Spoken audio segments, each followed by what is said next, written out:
YouTube, this is your boy Game for Daniel, aka Big D, and today I just want to talk about the Xbox Series S. Now, this was something I pre-ordered a long time ago when the system first came out, and I was really excited about this system. Really nice. It's disc-free, 120 frames per second, but is it still worth it in 2025? Getting your hands on the Xbox Series S. So this console, talk about the pros first about the Xbox Series S. So this console is my favorite for being small as it is. This sucker is by far the smallest Xbox out there, and that's what I love about it. It's very small. It don't take up a lot of storage or space. If you're limited on space, this guy is the way to go. It's very small, like literally two hands on it, and it's small. So right here is the Xbox Series S. As you can see, very small.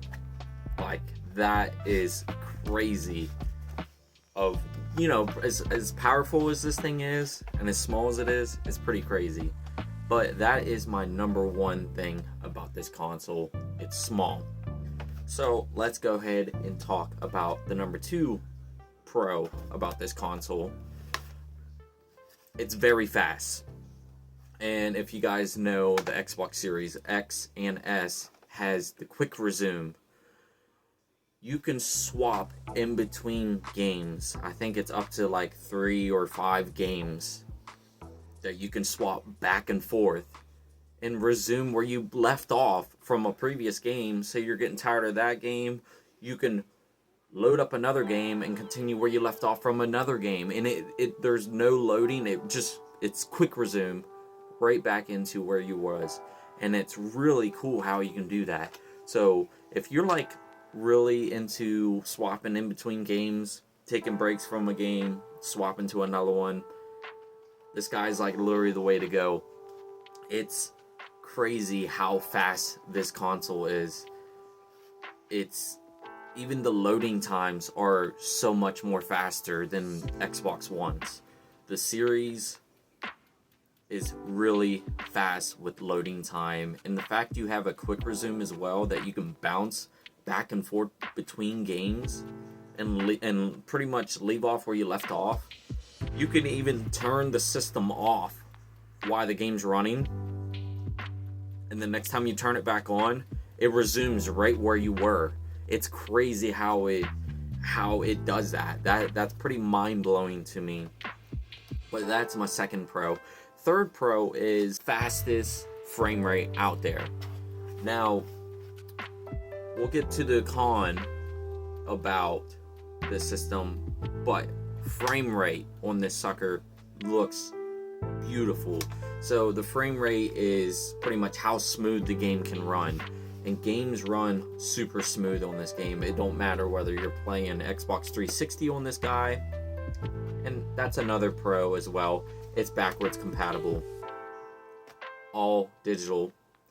But I'll get to that in a minute with the con of it being digital. But all digital, you can download original Xbox, Xbox 360, Xbox One, and the Series games on this, and they all run very smooth with up to 60 frames per second, and some games running up to 120 frames per second.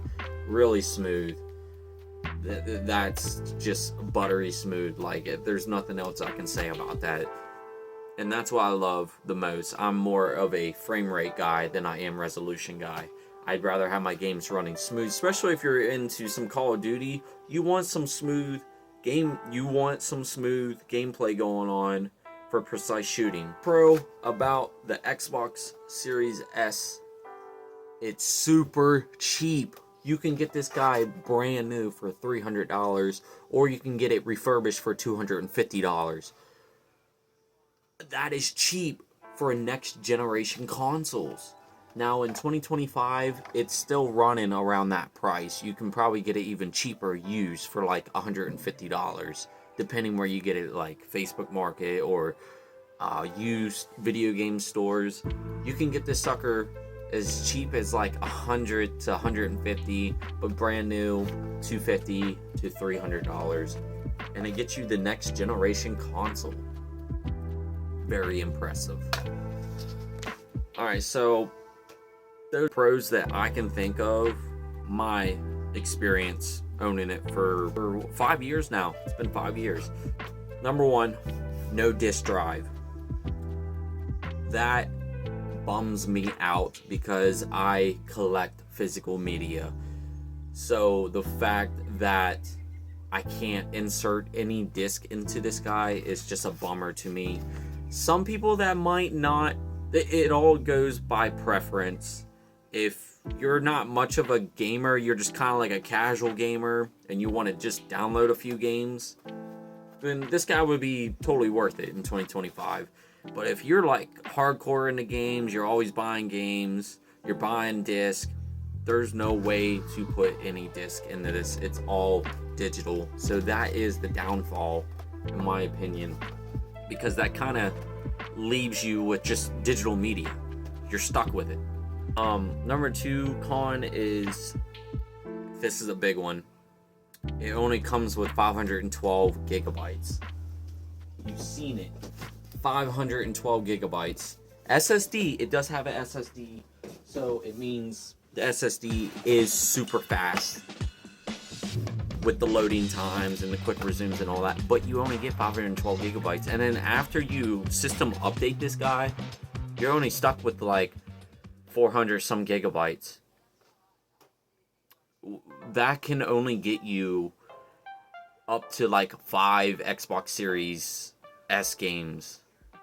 Like 5, no more than 10, depending how many gigabytes the games take that you're downloading.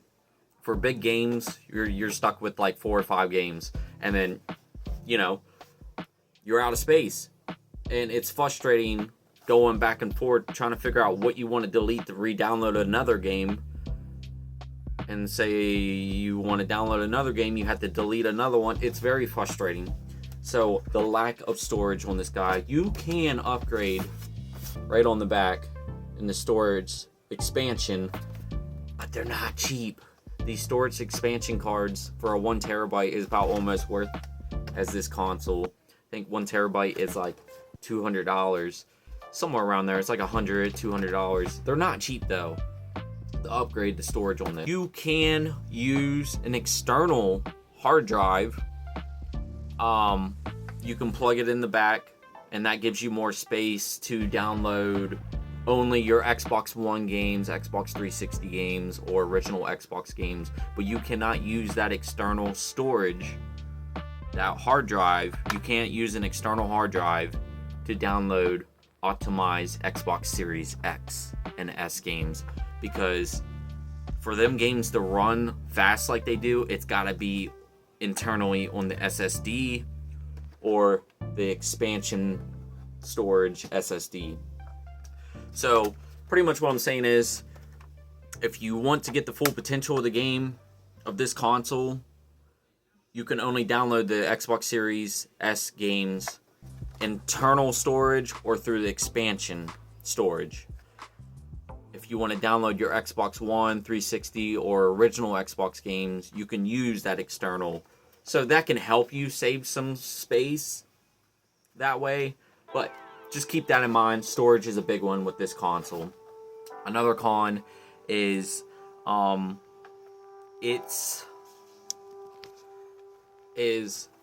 this guy does not do 4K. Now hear me out on this. It kind of does like native 4K. Like you can go up to 1440p on this guy, but you cannot go true 4K on this guy like you can on the Xbox Series X. And that is why the price is cheaper for this guy, because it doesn't have the true power like the Xbox Series X does. So for order of them to shrink it down in size and price, they had to take some of the stuff out of to make this affordable for the price range, so it's not as powerful. If you don't care about like all that true 4K resolutions, you're still getting the frame rates with this guy, and it's very smooth, and you're still getting all the fully functions that the series does. You're just not getting that true resolution like the Xbox Series X. And the X has a disk drive where this doesn't. But if you don't care about all that, this guy is still pretty worth it in 2025. And I'll get to that here in a minute. But other than that, I can't really think of any other cons. Wow, that's crazy. I thought there was going to be more cons with this console than pros. So, I bought this guy, well, it was manufactured in 2020, August 31st. I pre-ordered this guy 5 years ago. I did not play on it as much as I thought I would. Now, I do own like Xbox One S and Xbox One X, not Series, One X. And it's more powerful with resolution than the Series S. So, I mean, if you have an Xbox One X already, it's kind of like it all depends on your preference. If you are enjoying your Xbox One X and you're thinking about switching to the Series S, your Xbox One X is more powerful than this series. The only thing the series is that takes over that Xbox One X is the fact that it's fast. It's super fast. Other than that, your Xbox One X is more powerful than this series. And that's kind of telling you, you know, how much power they took out of this guy. That's why it made it so cheap. And that was the big thing. I didn't really play on this guy much because the fact I didn't have much storage and it was lacking a disk drive. Where my Xbox One X had the power and it had the disk drive, I could put whatever, and it had a 1 terabyte inside of it. This guy only has 512 gigabytes. So I found myself playing more on the Xbox One X more than I did my series. There was sometimes I would jump on this guy. And actually, there is one more con to this. In 2025, there's not many exclusives for this console. And that is why one big reason why I don't jump on this console anymore, because there's no exclusives for this console. Yes, you have Starfield and Forza Horizon 5 and Halo Infinite and stuff like that. But in 2025, all that stuff, all them Xbox exclusives that were on the Xbox Series X and S are getting transferred and ported to the PlayStation 5 and the Nintendo Switch 2. So at this point, you're kind of stuck with an Xbox that doesn't have exclusives anymore, because now they're all getting ported to other consoles. And that really put a nail in the coffin for me with this guy. I really wanted to enjoy this Xbox Series S, in my opinion. I like it for the size. I like it for how fast it is.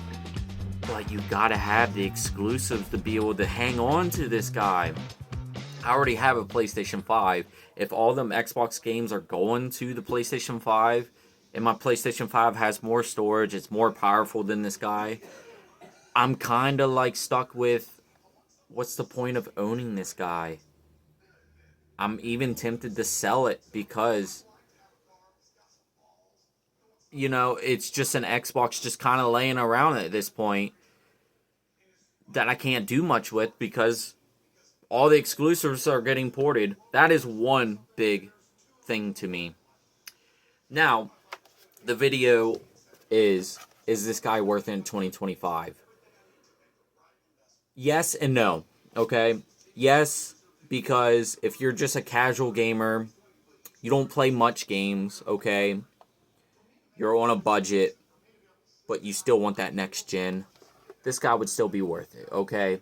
It's still worth it, and you can get them used for around $150 to $200. I mean, if you're on a budget and you just don't play games much, you're just kind of like a weekend casual gamer. You know, you work all the time, You can only play games on the weekends. This guy would still get you by. And it's getting you that next-gen stuff. You don't care about the resolution, stuff like that. All your games run smooth. Blah, blah, blah. This guy is worth it. On the other hand, it is not worth it in 2025. The fact that all the exclusives are getting ported to PlayStation 5 and Nintendo Switch 2. The fact it lacks storage like crazy. You're constantly deleting games. Now, this is kind of more for gamers. If you're like a true gamer, you're all the time buying games, stuff like that, this guy wouldn't be worth it. It wouldn't be worth it at all. You'd be better off to just save the extra money, get the Series X, go from there, you know. They do have an upgraded version of this guy. Now, if it's just the storage that bothers you, they do have the Series S with a 1 terabyte inside of it. Now, that one would be a little bit more worth it. And I think it runs for $350. So, they didn't have that back then when I pre-ordered this. But they do have a 1 terabyte version of this, and it's all black. And if storage is all that bothers you, I would go with that model. But if the disk drive, the lack of disk drive, it being all digital, stuff like that, bothers you, go with the Xbox Series X. Guys, this video is long enough. Again, I thank you for clicking on this video. Be sure to hit that subscribe button if you like videos like this. And let me know if you have an Xbox Series S and do you play it much. Me, in my experience, I didn't play it much because of the fact of what it lacked. But I really wanted to enjoy it. And I still enjoy it, but I just wish it could have just a little bit more. Especially the storage. The storage was a big thing for me. Frustrating, I'm deleting games all the time. Let me know if you have your Series S. Do you still play it? Are you planning on getting a Series S? Did this video help you out? Decide whether you're getting a Series S. Let me know down in the comments. I'm out this thing. Peace.